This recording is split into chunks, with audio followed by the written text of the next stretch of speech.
Hello everyone, welcome back to Medicology Nursing Services. आप सभी साथियों का आपके अपनी YouTube channel Medicology Nursing Services में फिर से स्वागत है। फ्रेंड्स, यहाँ पे मध्य प्रदेश में इंदौर वाले कैंडिडेट के लिए डॉक्यूमेंट्स वेरिफिकेशन के लिए लिस्ट यहाँ पे जनरेट हो गया है। और यदि आप एक डॉक्यूमेंट्स वेरिफिकेशन करवाने के लिए जा रहे हैं तो आपको पता होना चाहिए कि कौन कौन से डॉक्यूमेंट्स आपके लिए नीडेड रहने वाले हैं। यदि आपको ये सारे डॉक्यूमेंट्स आप लिस्ट में प्रोवाइड नहीं करवाते हैं तो आपका डॉक्यूमेंट्स वेरिफिकेशन रिजेक्ट हो जाएगा। उसी के बेसिस पे मैं आपको ये अपडेट करवाने वाला हूँ कि डॉक्यूमेंट्स वेरिफिकेशन में ये सारी चीज़ें आपके पास होना चाहिए, नहीं तो अदरवाइज़ आपको डॉक्यूमेंट्स वेरिफिकेशन करवाने का कोई भी मतलब नहीं होगा और आपको लिस्ट से बाहर कर देंगे। ठीक है, तो इसलिए ये अपडेट खासकर इंदौर वाले कैंडिडेट के लिए बहुत इंपॉर्टेंट रहने वाली है। यदि आप इंदौर में कैंडिडेट हो और आपने डॉक्यूमेंट्स वेरिफिकेशन करवाने जा रहे हो तो ये वीडियो आप ज़रूर से ज़रूर देखें, जाने से पहले ज़रूर देखें और सारे डॉक्यूमेंट्स को रेडी रखें। ठीक है, तो हम बढ़ते हैं हमारी अपडेट की ओर। इससे पहले यदि आपने चैनल को सब्सक्राइब नहीं किया है तो चैनल को ज़रूर सब्सक्राइब कर लीजिएगा। नर्सिंग प्रोफेशन से रिलेटेड हर एक अपडेट आपको मेडिकोलॉजी नर्सिंग सर्विसेज के यूट्यूब चैनल पर मिलता है। चलिए स्टार्ट करते हैं हम हमारी अपडेट की स्टूडेंट्स। तो सबसे पहले बात करते हैं जैसा स्क्रीन पे लिखा रहा है। ठीक है, स्क्रीन पे क्या लिखा रहा है? स्टाफ नर्स संवर्ग के पद हेतु शैक्षणिक अर्हता एवं अन्य दस्तावेजों के सत्यापन के संबंध में, मतलब जो इंदौर वाले कैंडिडेट है, राज्य बीमा इंदौर की तरफ से उन लोगों को बुलाने के लिए इस प्रकार का लेटर सभी कैंडिडेट के पास पहुंचा है। यदि अभी तक आपके पास नहीं पहुंचा है तो आप 20 तारीख से लेकर तो 21 तारीख के बीच में आप चले जाइएगा डॉक्यूमेंट वेरिफिकेशन करवाने के लिए। यदि आपका कहाँ पे हुआ है सिलेक्शन डॉक्यूमेंट वेरिफिकेशन के लिए, इंदौर में हुआ है तो। ठीक है, उपरोक्त विषय अंतर्गत कर्मचारी चयन मंडल भोपाल से प्राप्त प्रावीण्य सूची में, ठीक है, सूची इनके पास पहुंच गई है। और डॉक्यूमेंट्स वेरिफिकेशन 20 से लेके तो 23 तारीख के बीच में आपका होना है। 10 बजे से लेके तो 6 बजे तक आपका ये होना है, ये मैंने बता दिया था। ठीक है, सबसे पहले बात करेंगे अब यहाँ पे परीक्षा प्रवेश पत्र एवं कर्मचारी चयन भोपाल द्वारा जारी अंक सूची। ठीक है, जैसा मैं बताता हूँ वैसा वैसा आपको सभी सारे सेट को तैयार कर लेना है। ठीक है, सबसे पहले आपको 10th करना है, फिर उसके बाद 12th करना है, फिर उसके बाद आपके पास जितना भी ईयर का मार्कशीट है वो चारों साल का मार्कशीट आपको तैयार करके रखना है। रजिस्ट्रेशन रखना है, डिग्री रखना है, प्रोविजनल रखना है। ठीक है, ये सारी चीज़ें आपके पास रखना है। यदि आप एक JNM कैंडिडेट हो तो आपको तीनों ईयर का मार्कशीट रखना है।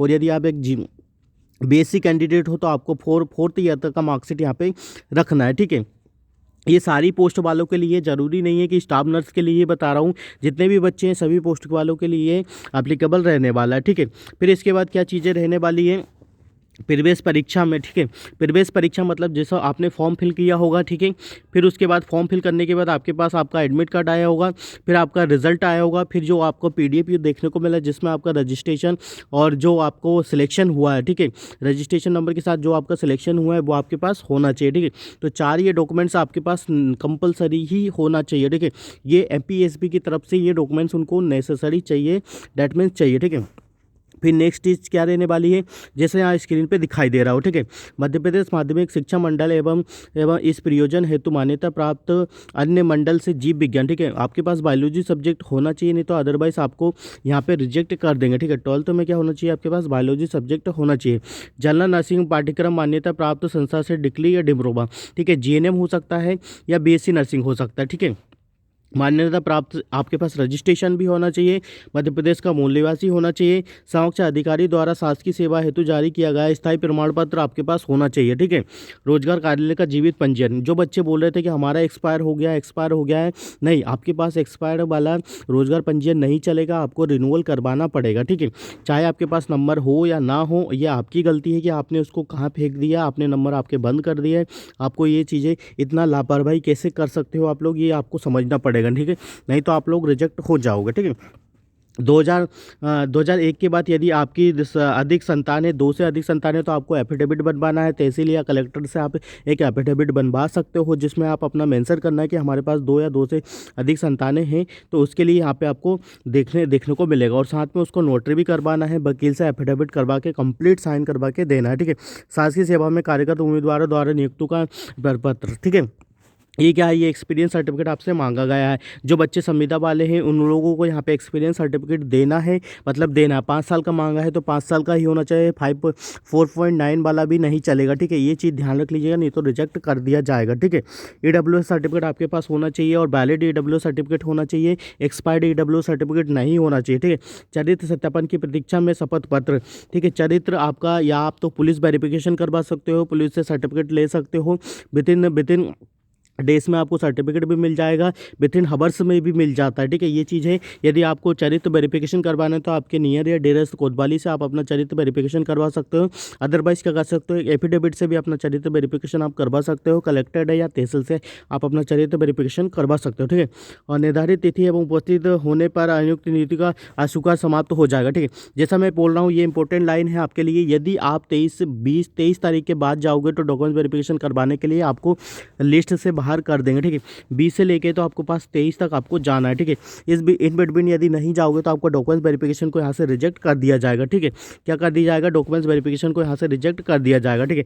अब कुछ इंपॉर्टेंट जो डॉक्यूमेंट्स वेरिफिकेशन है, जो जहाँ आप जो कैंडिडेट गए हैं, आज कैंडिडेट गए हैं, उन लोगों ने मेरे को लिस्ट सेंड किया है और डॉक्यूमेंट्स वेरिफिकेशन के लिए ये लिस्ट भी आपके पास अनिवार्य होना चाहिए, ठीक है।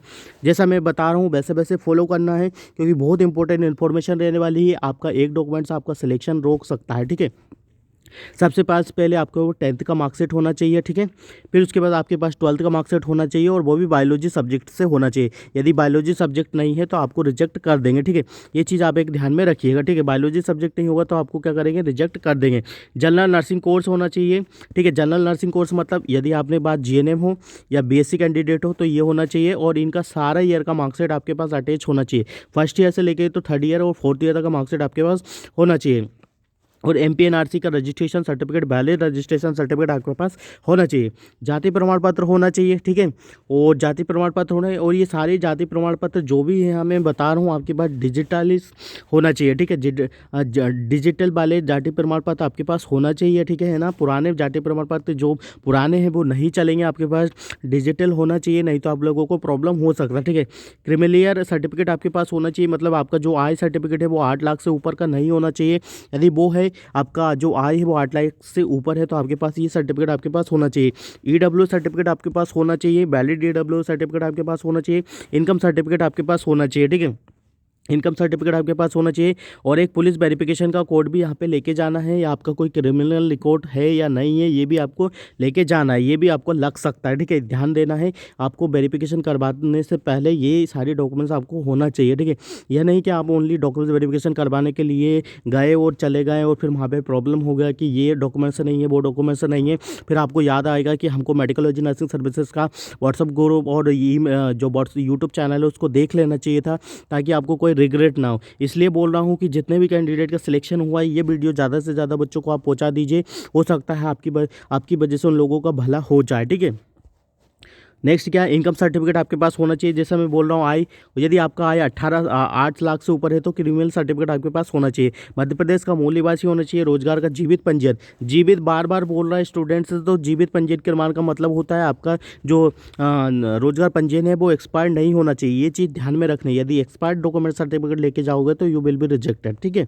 2001 के बाद 2 से अधिक संतान होने पर आपको नोटरी द्वारा शपथ पत्र आपको देना पड़ेगा, ठीक है। यदि आपकी शादी हो गई और आपके 2 से ज़्यादा बच्चे हैं तो आपको यहाँ पे सर्टिफिकेट देना पड़ सकता है, ठीक है। शासकीय सेवा में कार्यरत उम्मीदवारों के लिए एक्सपीरियंस सर्टिफिकेट लगेगा, चरित्र सत्यापन हेतु शपथ पत्र लगेगा, फोटोग्राफ लगेगा, ठीक है। और ये जितने भी 15 डॉक्यूमेंट्स है, ठीक है, 15 डॉक्यूमेंट्स है, 15 के 15 डॉक्यूमेंट्स को क्या करना है स्टूडेंट्स, यहाँ पे 4 सेट लेके जाना है। 15 डॉक्यूमेंट्स के 4 सेट लेके जाना है और इसी सीक्वेंस में जमाना है, ताकि आपको कोई भी प्रॉब्लम नहीं होना चाहिए, ठीक है। सबसे इंपॉर्टेंट है यहाँ पे क्रिमिनल सर्टिफिकेट होना चाहिए, शपथ पत्र होना चाहिए, और मैरिज सर्टिफिकेट आपके पास होना चाहिए। इसमें इंक्लूड नहीं किया गया मैरिज सर्टिफिकेट, बट मैं खुद भी बोल देता हूँ कि मैरिज सर्टिफिकेट आपके पास होना चाहिए यदि आपने यस किया होगा तो, ठीक है। इतने डॉक्यूमेंट्स हैं और very very very important documents यहाँ पे रहने वाले हैं भी। इसीलिए मैंने बोला था 20 से 23 में आपके डॉक्यूमेंट्स वेरिफिकेशन है, तो आप भाई पहले क्या कीजिए 20 तारीख को ही चले जाइएगा। यदि कुछ भी डॉक्यूमेंट्स वेरिफिकेशन में आपका एरर आता है तो you will be provide with in some days में आप उसको प्रोवाइड करवा सकते हो, ठीक है। ये इंपॉर्टेंट इन्फॉर्मेशन रहने वाली है। जितने भी बच्चे हैं सभी को सेंड कर दीजिएगा। जितने भी इंदौर के संचालय में इंदौर में जो भी जाएगा वो उनको सारे डॉक्यूमेंट्स लगेंगे, ठीक है। चाहे रेडियोग्राफर हो, चाहे कोई भी हो, ठीक है। लैब टेक्नीशियन हो, रेडियोग्राफर हो, एएनएम कैंडिडेट हो, हर एक कैंडिडेट को ये डॉक्यूमेंट्स लगना है, डेट मीन्स लगना ही है, ठीक है। तो ये वीडियो ज़्यादा से ज़्यादा बच्चों को शेयर कर दीजिएगा। Thank you so much guys. और वीडियो को लिंक ज़्यादा से ज़्यादा बच्चों को शेयर कर दीजिएगा ताकि सभी बच्चों को लाभ मिल पाए, ठीक है। हम मिलेंगे नेक्स्ट अपडेट के साथ। जब तक बने रहिए आपके अपने YouTube channel Medicology Nursing services पे। किसी को कुछ भी डाउट्स होता है डॉक्यूमेंट्स वेरिफिकेशन के रिगार्डिंग, वो हमें नीचे कमेंट बॉक्स में कमेंट कर सकता है या हमें कॉल या मैसेजेस कर सकता है। Thank you so much guys.